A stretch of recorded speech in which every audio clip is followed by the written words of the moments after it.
Greetings, dear ones. I'm Kryon of Magnetic Service. The message I give you now is a closing one. For those who have just discovered this particular channel, it is the last one of a 2-day episode in those lives in front of me, of the attendees who are part of that which is the Lemurian Teaching Wheel. Given in the shadow of the mountain, as we say, of Shasta, there's a magnificent energy available in this place. We'll get back to that in just a moment. This channel is not one of endurance. Shorter perhaps than most, but contains information that perhaps you will ponder for some time. I want to tell you something about the study that you have just done on one aspect of the wheel. And now I reveal something, and that is the attribute on the mirror spoke that is I am that I am is a bit incorrect. That was not the language of the teaching in Lemuria. The essence was the same. When I gave my partner that attribute of the wheel, that adult teaching of the mirror spoke, it was a wink that I wanted to give you to a civilization that would know that phrase, I am that I am. For that is the teaching in another aspect. But that's the one I wanted you to study for this time. Now, what I want to do is to tell you something, dear ones that studied this today. Again, at some level, you understand this. It was so interesting to hear so many ideas, and as they commingled into perhaps a consensus already of what it would mean and the magnificence. In the mirror spoke, it is the mirroring of God, of course. What if it was more? How can I explain this yet again? For I have given you channels where I have described I am that I am. And I'll do it again. To show you that the meaning is greater than the understanding of the human. Although you do understand the results, perhaps, and you do get the idea, perhaps, as you evolve, you'll start to gasp. Gasping in understanding. Oh, wow. That's what it means. And you're not there yet. In this mirror spoke, I want you to imagine something. For a moment, put away everything except this visualization, just for a moment. This won't take long. You stand in front of a mirror, and it's oval. And it's different. I am that I am is perhaps the most multidimensional phrase that I have ever tried to explain to you.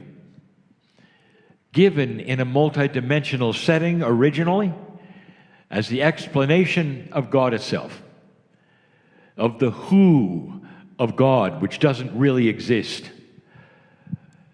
I've told you so many times that at a very high consciousness, you can look down at a low one. And you can realize where you have been. As you climb the mountain and see that view which exists because you stand at the top, you look down at those who are coming up the stairs and all of those, the rocks, and You can look down on them and you know what's ahead because you just did it. They can look up at you but still have no idea what's ahead. They just see you. And in that, this mirror is similar.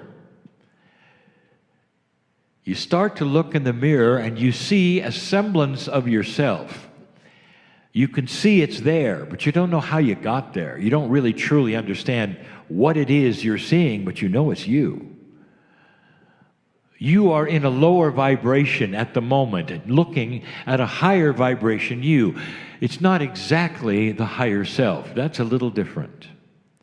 This reflection of you is universal. And for this story, it is your image, whatever that image is.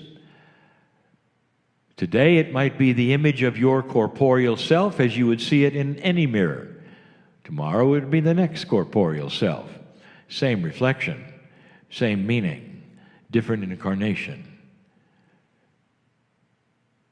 You'd want to reach, perhaps, at that mirror, and because it is almost fluid and moving, there's a tendency to want to even reach through it. But you can't, not yet. You're limited by that wall of belief and a linear countenance. That would mean that which is linear of who you are, the reality that you are. Even if you're beginning to break out of that reality and understand multidimensional things, it doesn't change your corporeal structure. It's still linear. It's still in 3D. Dear ones, there'll come a day when evolution starts to change that. And when that multidimensionality that we speak of actually becomes part of you, but it isn't yet. And so you look at that mirror. It's a little wiggly. The image is not clear, but you know it's you. When you move, it moves. And you put your hand up, and the hand goes up in the mirror. You realize it really is a reflection. But of what? Is it the multidimensional you? Is it the God of you? What is it? And then you realize that if you speak, it speaks with you. If you say hello, you hear a hello. At the same identical moment that you speak, it speaks. Are you aware of the phrase in certain spiritual circles, the great I am? Look for it. The great I am is a phrase that means God the Creator. That is the I am energy. So the I am is a phrase of its own, in a context of its own. It is not an identity, but a description of the creative source, God, the great I am.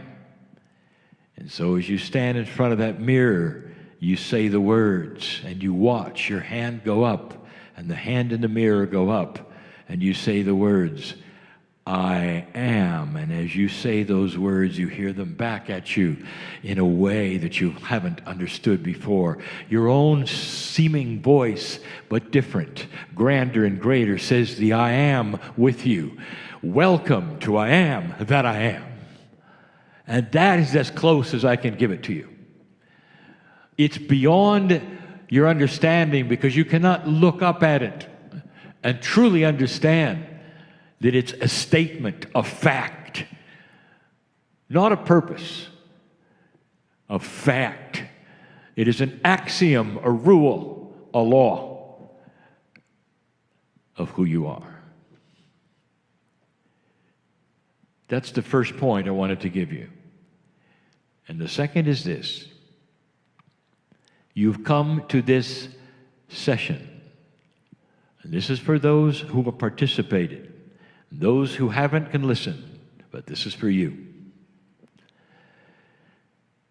It started yesterday when we asked you to work on one of the attributes of the wheel called the hub. You got a little taste of what the planning was. And then today you were barraged with 4 spokes. Barraged in that we ask you quickly to work on the puzzle of what they mean. But you didn't really understand, really, you didn't really understand what was going on. A moment ago, you talked about the power of laughter. And that laughter is infectious. It begets laughter. It creates more laughter. There's an energy there that almost is invasive, isn't there? You see laughter and you laugh. It's more than mirror neurons. It's an emotion plus. There's God in laughter. There's beauty in laughter. There's healing in laughter. And that is an example of something I wanted to tell you. When you have something as profound as laughter going on in a room, others start to understand and realize and change. And they're not laughing simply because you're laughing. That's not possible. They're laughing because something is going on inside them which creates laughter on its own. And then the one next to them does the same. Every single attribute you studied today wasn't so that you could think about what it meant. It was so that the subject could ring true to you and go around the circle and affect your life. And in the process of discussion, you could not help but bring it to yourself. Every single one. In some circles there was joy, in some circles there were tears, and this is not an exercise that would bring things out and ask personal questions. This was only to identify a wheel and the attributes of the teaching of the Lemurian mothers. And so many of you reacted. You reacted because you pulled it to yourself and you had revelations of your own. Every single one had that free choice and opportunity to see the actionable item that you were studying become actionable in you, and the energy of it, like laughter, went around the circle. And some of you understood what was going on. And some of you didn't sleep well last night. And this is why. This is the teaching wheel. You can't not be affected. You see these things, and if you discuss them in earnest and seriously, you will become them and work with them. And in that, you can't leave the same as you arrived, because the questions that were asked and the thinking that you were required to do pulls from that which is an intuitiveness of your own, of how it applies to you. Hopefully there were some smiles today. And the smiles would be in solution. When you heard others give their opinions of what it meant, you felt it in your heart. Wow, that's really good. So did my partner. And that's when my partner knew you weren't just remembering. That's when my partner knew you were being affected. All of you. That is what this wheel seminar is about. And that is, as you discuss and plan and look and ask the questions, they invade you like laughter, and ask the questions about yourself. And you start to understand a little more, and you remember a lot more. And past remembering is application. Once you start remembering, you apply them to yourself. And that's why you leave differently. I say that again and again. And you do. Especially in this specific energy. Star Mothers were here today. Some of you felt them. Energies you can't identify that are a little different than normal, that came to this room for you. It's almost like there was a remembrance where they stood and appreciated and loved the children that you are to them. That the eons of time, again I say, mean nothing. Nothing. Because time is not what you think. The now is here, and it was the now then. Therefore, it is the great now. And years mean nothing. When I first came to you 30 years ago, and the first writings that were ever given, I said, you're never alone. Perhaps you understand more now what that really means.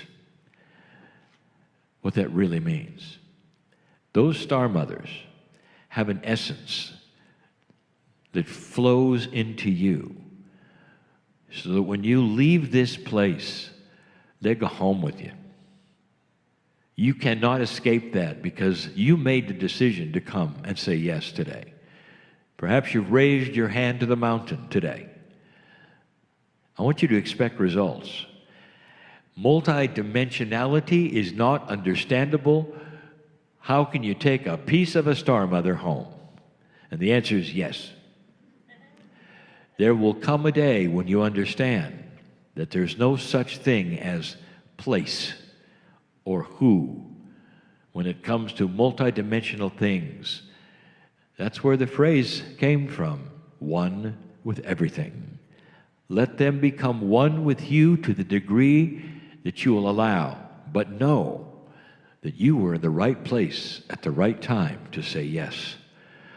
Oh boy, were you in the right place at the right time to say yes. That's the message. Don't forget it. And so it is.